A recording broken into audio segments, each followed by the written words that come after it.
Halo semuanya, selamat datang di channel Almira Zeina.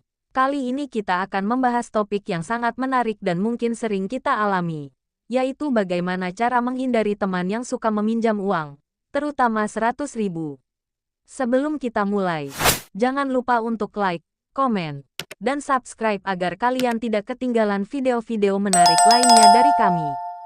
Kita semua pasti pernah berada dalam situasi di mana seorang teman mendekati kita dan meminta pinjaman uang. Mungkin awalnya kita merasa tidak enak untuk menolak, tetapi jika hal ini terus berulang, bisa jadi beban tersendiri. Nah, di video kali ini, kita akan membahas 12 tips psikologi yang bisa membantu kalian menghindari teman yang suka meminjam uang. Yuk, simak tips-tips berikut ini. Tip pertama, tanyakan tujuan penggunaan uang. Ini bisa membantu kita memahami apakah permintaan tersebut benar-benar mendesak atau tidak. Misalnya, jika temanmu membutuhkan uang untuk keperluan medis yang mendesak, mungkin kamu bisa mempertimbangkan untuk membantu.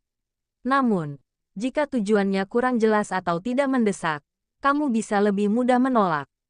Dengan menanyakan tujuan penggunaan uang, kamu juga bisa menunjukkan bahwa kamu peduli dengan situasi temanmu, tanpa harus langsung memberikan pinjaman. Ini adalah cara yang baik untuk menjaga hubungan tetap baik tanpa harus merasa terbebani. Tip kedua, berikan alasan yang logis dan jujur. Misalnya, katakan bahwa saat ini kamu sedang ada kebutuhan mendesak juga. Kejujuran adalah kunci dalam menjaga hubungan yang sehat. Jika kamu benar-benar tidak bisa meminjamkan uang, katakan saja dengan jujur. Contohnya, kamu bisa mengatakan, "Maaf, saat ini aku juga sedang ada kebutuhan mendesak dan tidak bisa meminjamkan uang." Dengan memberikan alasan yang logis dan jujur, temanmu akan lebih memahami situasimu dan tidak merasa tersinggung. Tip ketiga, minta waktu untuk berpikir. Ini memberi kamu kesempatan untuk mempertimbangkan situasi keuanganmu. Jangan merasa terburu-buru untuk memberikan jawaban.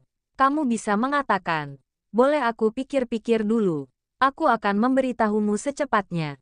Dengan meminta waktu untuk berpikir, kamu juga bisa mencari cara lain untuk membantu temanmu tanpa harus memberikan pinjaman uang.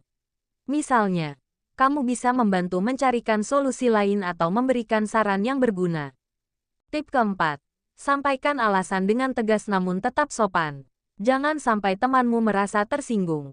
Ketegasan adalah kunci dalam situasi ini. Kamu bisa mengatakan, "Maaf, aku tidak bisa meminjamkan uang saat ini."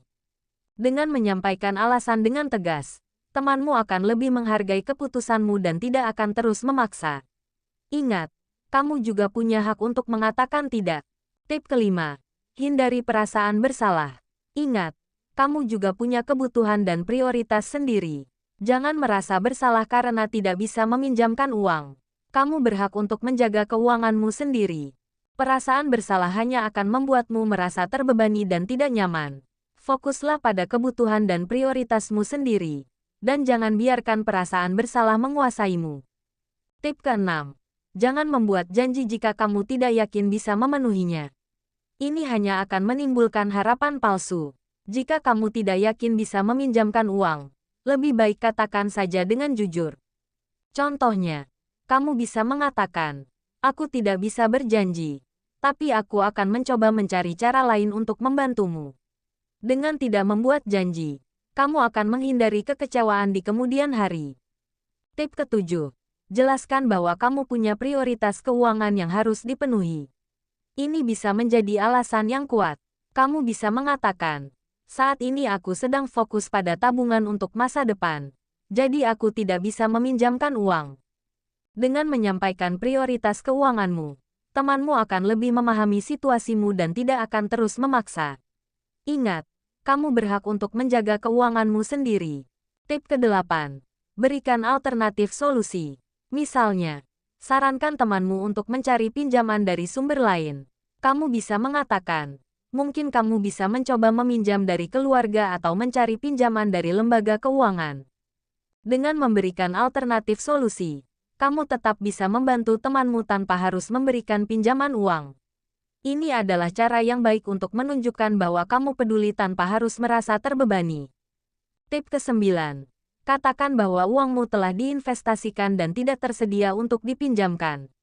Kamu bisa mengatakan, "Maaf, uangku sudah diinvestasikan dan tidak bisa dicairkan saat ini." Dengan menyampaikan bahwa uangmu telah diinvestasikan, temanmu akan lebih memahami situasimu dan tidak akan terus memaksa. Ingat, kamu berhak untuk menjaga keuanganmu sendiri. Tip ke-10. Hindari topik pinjaman dalam percakapan sehari-hari. Ini bisa mengurangi kemungkinan temanmu meminta pinjaman. Jika temanmu mulai membicarakan topik pinjaman, cobalah untuk mengalihkan pembicaraan ke topik lain. Dengan menghindari topik pinjaman, kamu bisa mengurangi kemungkinan temanmu meminta pinjaman dan menjaga hubungan tetap baik. Tip ke-11. Gunakan humor untuk menolak permintaan pinjaman. Misalnya, katakan bahwa kamu juga sedang mencari pinjaman. Kamu bisa mengatakan, "Wah, aku juga lagi cari pinjaman nih. Siapa tahu ada yang mau minjemin aku."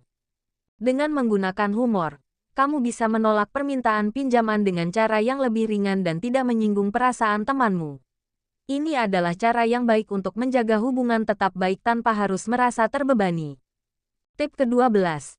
Jika semua cara gagal, mungkin saatnya untuk menjaga jarak dengan teman yang sering meminjam uang. Ini adalah langkah terakhir yang bisa kamu ambil jika temanmu terus memaksa dan tidak menghargai keputusanmu.